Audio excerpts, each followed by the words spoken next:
here from the Rock Music Podcast. It's Christiano Aguirre. How are you, sir? Okay.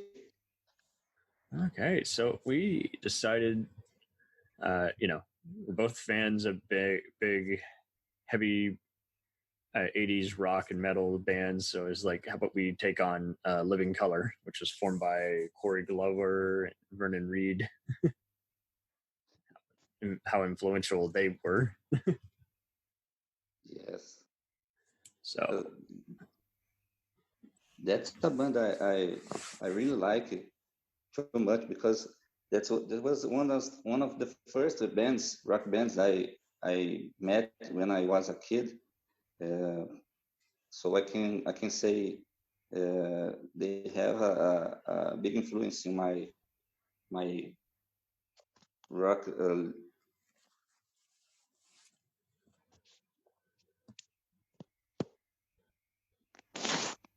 Yeah, I think they were pretty influential to many. I had no idea that Corey, all these years, was one of the supporting soldiers in the movie Platoon. He did some brief acting there occasionally, but for fun.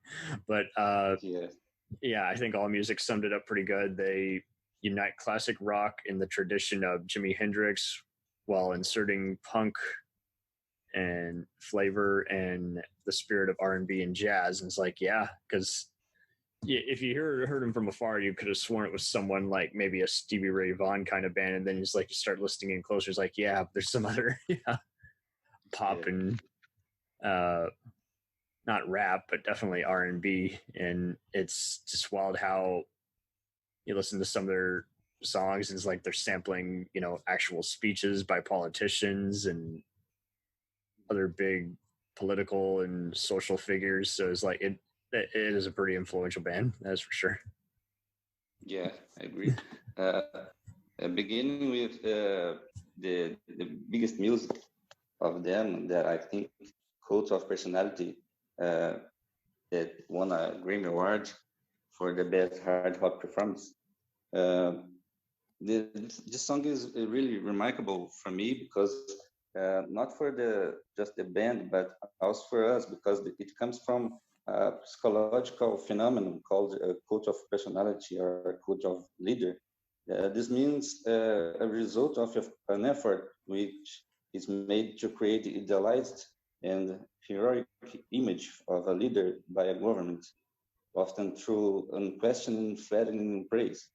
So politically, that's the song is remarkable because today we still see the things they talked about in the 90s, in the 80s. That's really remarkable. Yeah, I definitely feel like their messages come across pretty loud and clear, especially the other tracks, Open Letter to a Landlord and Funny Vibe. But it is wild how you would have thought they would have been on the same path, but they were trying out so much different stuff that after a while, that's why they deformed in 1995. But yeah, there's a lot of bangers. There's a lot of great tunes from them. I like other songs by them, like Flying, Song Without Sin, Operation Mind Control, is just Tomorrow Never Knows, and Burn Bridges, Freedom of Expression, FOX. So there's some more minor fun ones like Inner City Blues and Preaching Blues, and even the very blunt Who Shot Ya. But yeah, they're interesting in that, like you say, they don't leave any stoned on hinged really. And even just other tunes like Nothingness, Fight the Fight, and Elvis is Dead, and Love Rears Its Ugly Head, I think are good examples of how they kind of open up a dialogue with misconceptions. I don't want to say necessarily conspiracy theories, but just other hard to talk about material. And it's interesting how Vernon Reid had also recorded with Defunct and Public Enemy and did a solo album. So it's just all very, very just talented guys who are very inspired. A lot of them claim that they were very inspired by Sly and the Family Stone and Santana, obviously Jimi Hendrix, but yeah, Carlos Santana makes sense definitely, because there is some of that just putting on a big show and then letting out all these various thoughts, some of them angry, some of them poetic, some of them just emotional. And I can see why they're just always putting on a big show now. So I'm kind of glad they kind of get back together on occasion and still perform. Yes. The third single of them, Glamour Boys, também. I think it's a nice music. You can realize I just remember the music that was nominated for a Grammy or for the good performance the band about the band, because that's the high point for me. When I first listened to this band, I was just a little kid, so the lyrics for me was not the biggest thing. But today that I'm grown, I think the lyrics from them is very good. They send really a message for everybody. But what I think it's very specific, very nice from them is the sound, the solos. In this Glamour Boys music, the theme is interesting in the chorus, because they shout, "I ain't no glamour boy, I'm fierce." So I think the band send really a message, not only the lyrics but the solos and the melody. Good way to put it, because it is very organized. You never feel like you're missing something, you know? Yes. And that's a pity that they just recorded 6 albums, studio albums, because I think they could be recording more, because they're really good. Totally. I didn't feel lost even just re-listening to some of their tunes recently. I feel like they're just pretty much set for life. And definitely an influential band. I will see occasionally some minorities who don't even know about them. I'm like, you're kidding. They're a great band. And don't get me wrong, I see plenty of other whites who don't mention them as well. I'm like, no, your list is automatically incorrect if you don't have them on here, because they're very intriguing. And just, again, they put on a hell of a show every song.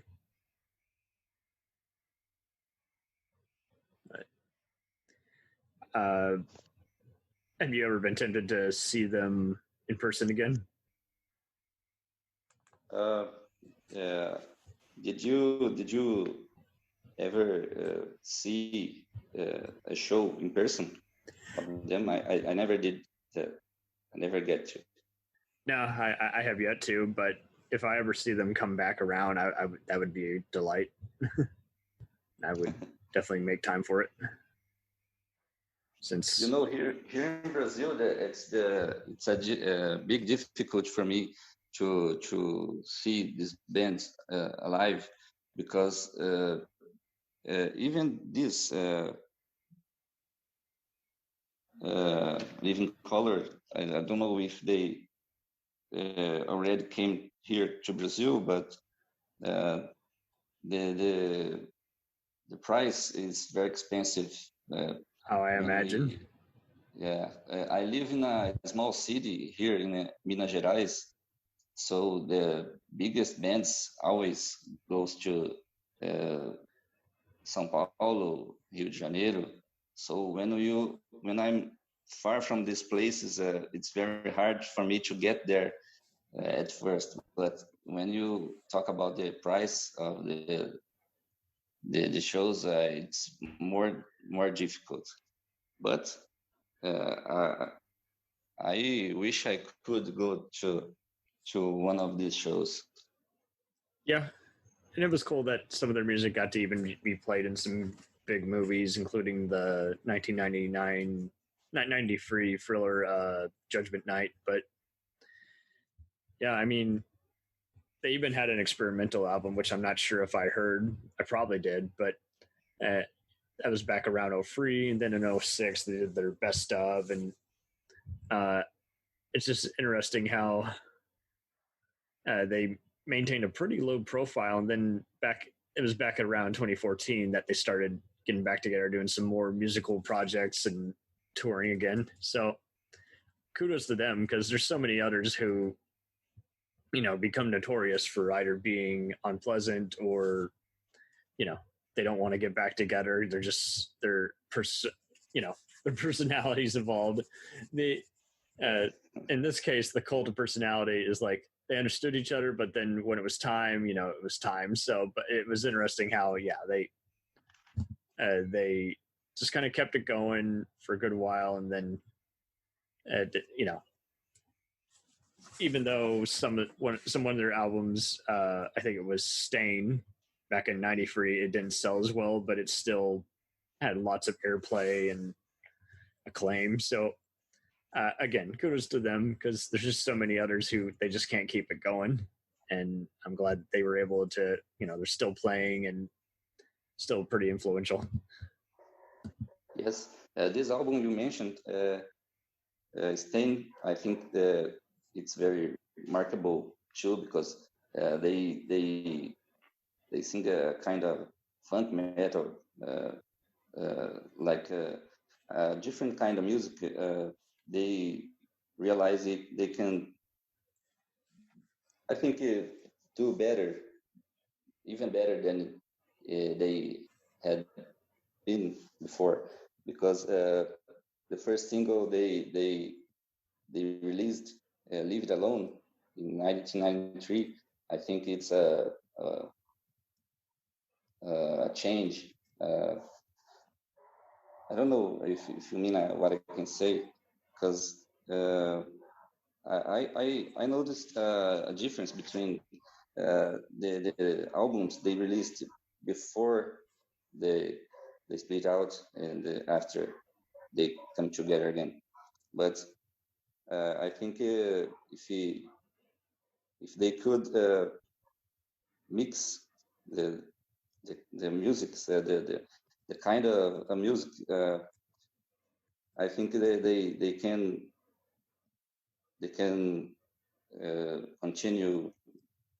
continue recording this music, and when they come to Brazil, if they once think about it, I think it's a really huge success. Yeah, I'm hoping so too. I don't know if you understand what I mean. No, I know what you mean. I definitely, I see that they're pretty active on Facebook, their page at least, and showing tour dates. So last I checked, I think they do tour overseas, so they may very well perform in Brazil or even maybe London. But I'll check back on their account. But I would like to think that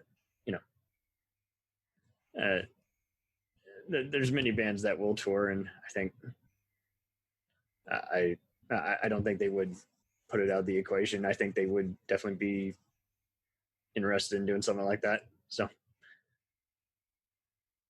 yeah, I still know this band because that was part of the soundtrack of some video games I used to play when I was younger.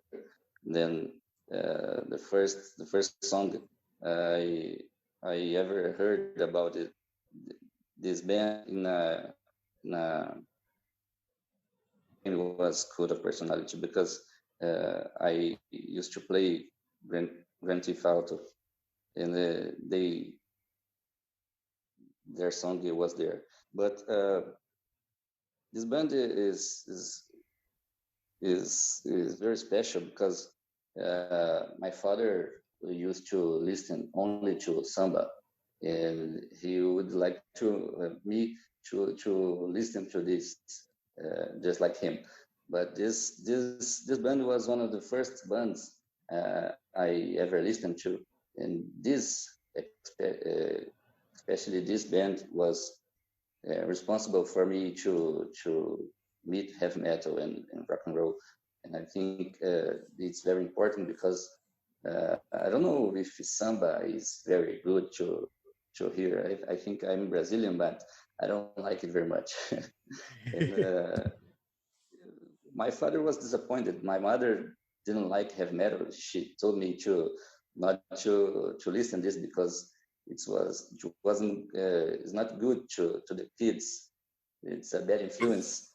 Yeah, back But when it was considered satanic music or whatever, just because some bands used labels like that, when really they were just often just kind of like Alice Cooper. They were just using horror images in the or painting a portrait with their lyrics, and that was a turnoff, even though it wasn't necessarily, praising or even condemning Satan. It's just showing a vision of hell, like Dante's Inferno. But I know what you mean. It is interesting how there's plenty of other bands that perform all the time, and even though people lived during it, they only heard it if it was on the radio. They weren't paying attention to who wrote or sang what.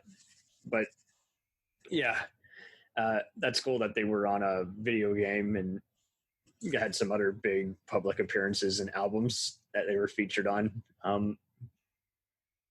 They're just, again, just great bangers, great songs, and vibrant energy. yes, I was telling you this story because if I don't have met this band or other bands that at the 70s and the 80s, I think I would not be able to know what real music is. I think. Yeah. Hard rock and roll and heavy metal and all the kind of rock that came before and after this band. I think this is the real music. Here in Brazil, that's a thing that the a few people likes rock and roll. It's hard for me to talk to people that to find people that likes rock and roll because they like funky, they like hip hop, rap, but rock and roll it's been hard for me to find people. It's not as big there. That's wild. Yeah. Yeah, that's a problem. Huh? And I've actually never heard anyone even diss them or say this band was overrated. So that's a rarity too. Usually almost every other person gets, hate mail or, put on an overrated, overhyped list because one person only likes one single by them. But yeah, I've never seen them listed as, overhyped, overrated. So that's cool. If you let me, I just wanted to tell you a small story about the rock and roll because my mom, I had a neighbor that used to walk like the real rock and rolls, long hair, Iron Maiden t-shirts, nice, chains all over the body. My mother just say every day that I shouldn't walk with them because they were satanic or something. She said me, I have never listened to this kind of music because it's good of Satan. But a few years later, I knew music from Living Colour. I don't remember if it was Good of Personality or what music it was, but I put to her to listen without saying what band it was and what the lyric was about. She liked it. She liked it. When I told her it was rock and roll or heavy metal, she just, well, they're not satanic. Right. It's very good music. I said to her, you see, you're misunderstood. This is not a satanic. Not every bands among rock and roll are satanic, or it's not everything is who you think it is. Not everything you think it is.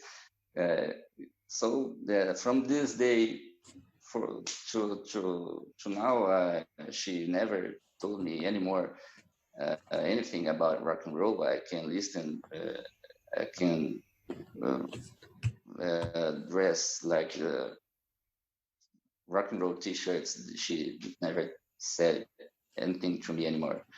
That's remarkable for me, because people even ever have in mind something it's not true before they know what it really is.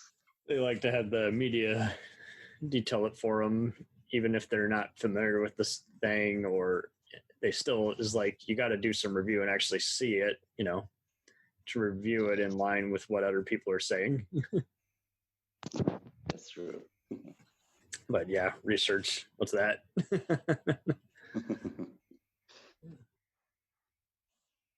Well, this has been very cool to cover a lot of these subjects. So your podcast is coming up. Are you going to be on Spotify and Podbean and Anchor, other platforms?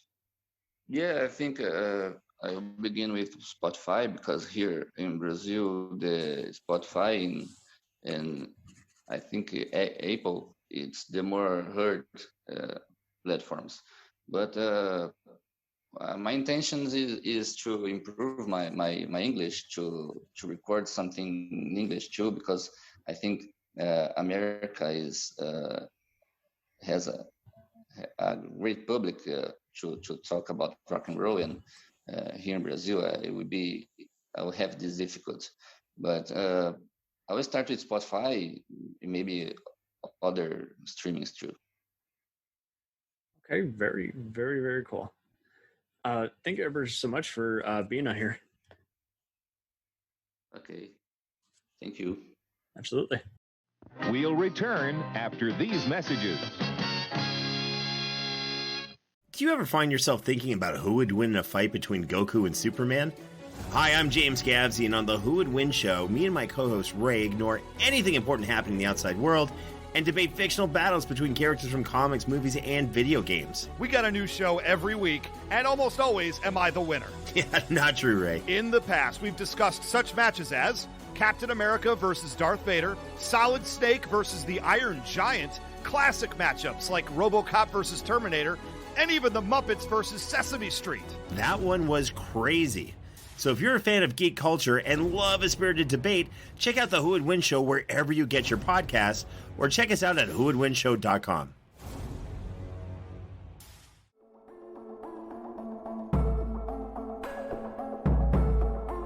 We let things pile up in the DVR, we add them to our queues, we wait for the DVDs and Blu-rays. We time shift.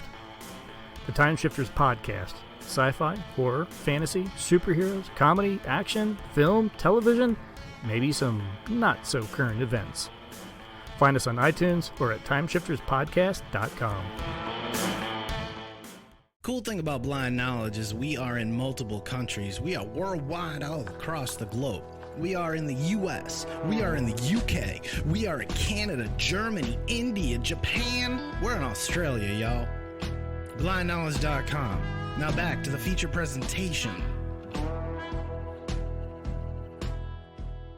Dragon Ball Z, One Piece, Naruto, all things that we love, all manga that were originally published in the legendary magazine Weekly Shonen Jump. But not every series can run for 300 chapters and have a hit anime. This is David. This is Jordan. We're the hosts of Shonen Flop. Each episode we look at manga that ran in Jump that didn't quite make it. We discuss what it did wrong, what it did right, how the series could have turned itself around, and ultimately, was it a flop or not? We're on all your favorite podcast apps, and you can find us at shonenflop.com. Keep on flopping, floppers.